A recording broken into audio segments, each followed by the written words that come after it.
Ibu bapak, saudari-saudara, sobat Komsos yang terkasih dalam Kristus. Selamat berjumpa kembali dengan Renungan Minggu Komsos Paroki Tarakan, Gereja Santa Maria Immaculata.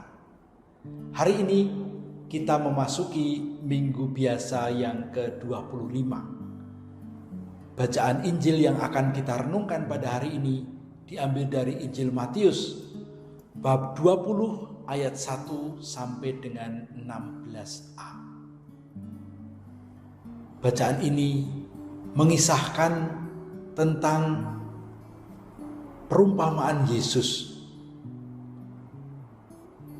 yang mau menceritakan seperti apakah kerajaan Allah itu.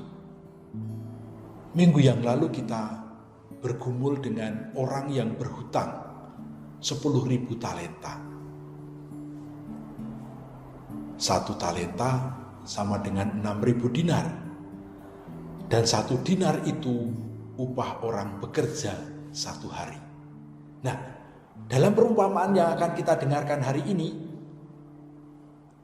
Yesus mengambil kisah seorang pemilik kebun anggur yang pergi keluar rumah untuk mencari orang-orang yang akan dia sewa bekerja di kebun anggurnya selama hari itu.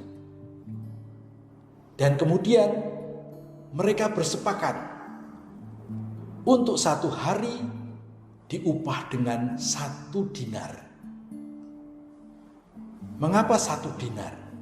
Rupanya orang-orang di zaman itu kalau sudah mendapatkan uang 1 dinar hari ini, dia besok pagi akan merasa aman karena keluarganya akan dapat makanan cukup untuk besok. Maka rezeki pada hari ini 1 dinar itu memberikan kehidupan untuk hari esok.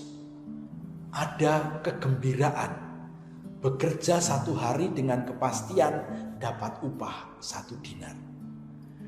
Maka orang-orang ini langsung pergi ke kebun anggur dan bekerja dengan penuh kegembiraan.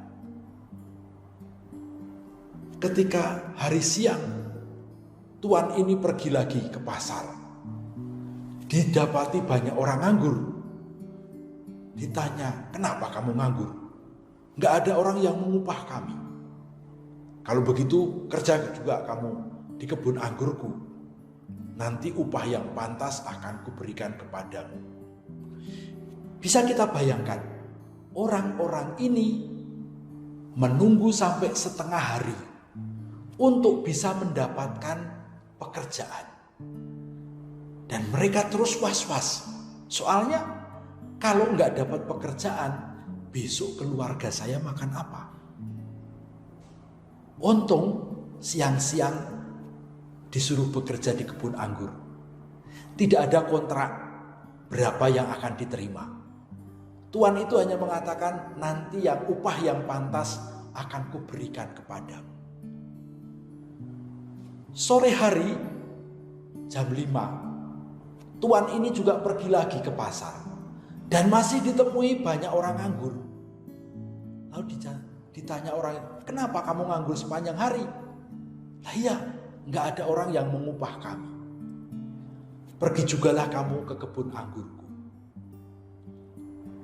Orang itu pasti meluap kegembiraannya.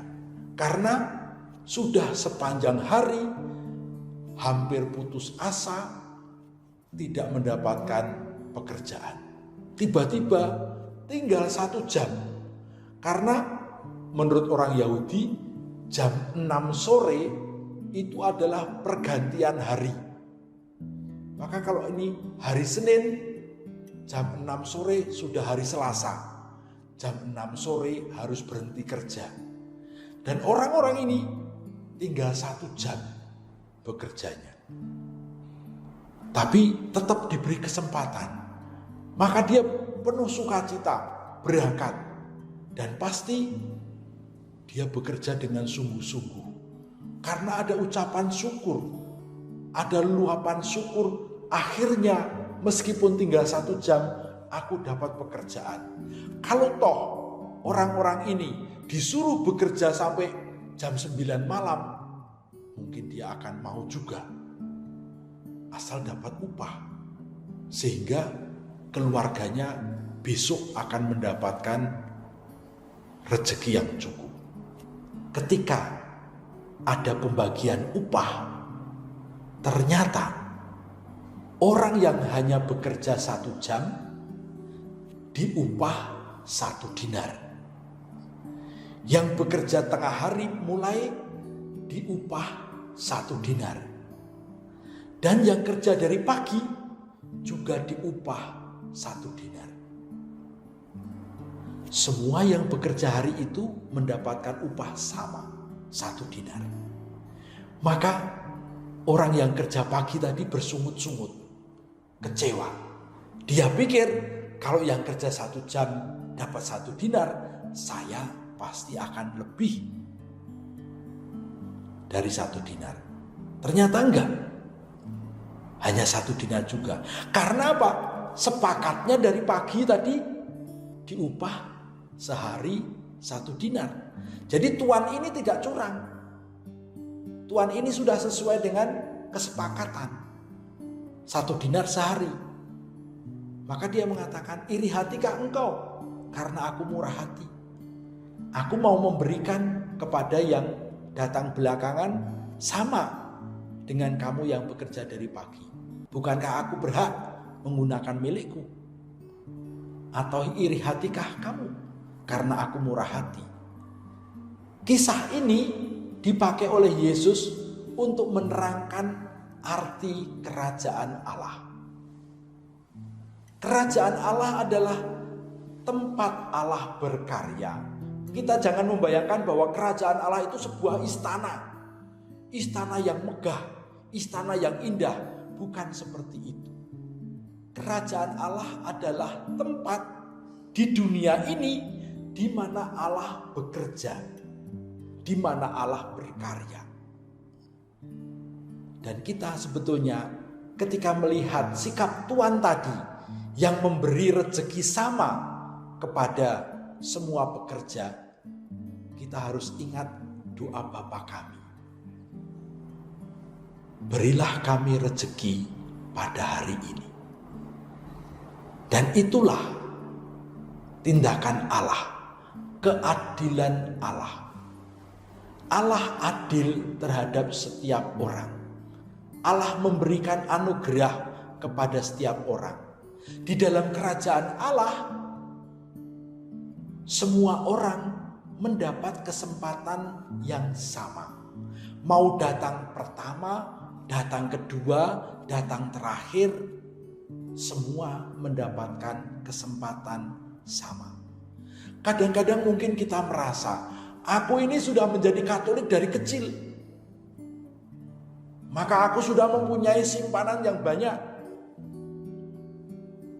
Kita seolah-olah yang menentukan bahwa Allah harus memberikan sebanyak apa yang sudah saya tabung. Maka ketika ada orang yang baru dibaptis, hidupnya lebih baik, dapat upah dalam tanda kutip lebih banyak, kita lalu merasa iri. Ini orang baru, kok dia lebih sukses daripada saya? Ini orang baru, kok dia lebih hebat daripada saya? Ini orang baru, kok dia lebih aktif daripada saya? Lalu kita mulai menghakimi orang itu. Maka yang dikatakan adalah, iri hatikah engkau karena aku murah hati. Sikap iri hati adalah sikap menghakimi Allah yang murah hati. Allah murah hati kepada semua orang. Hanya seringkali kita tidak melihat itu sebagai kemurahan hati Allah. Bukankah semuanya tadi mendapatkan upah 1 dinar sehari?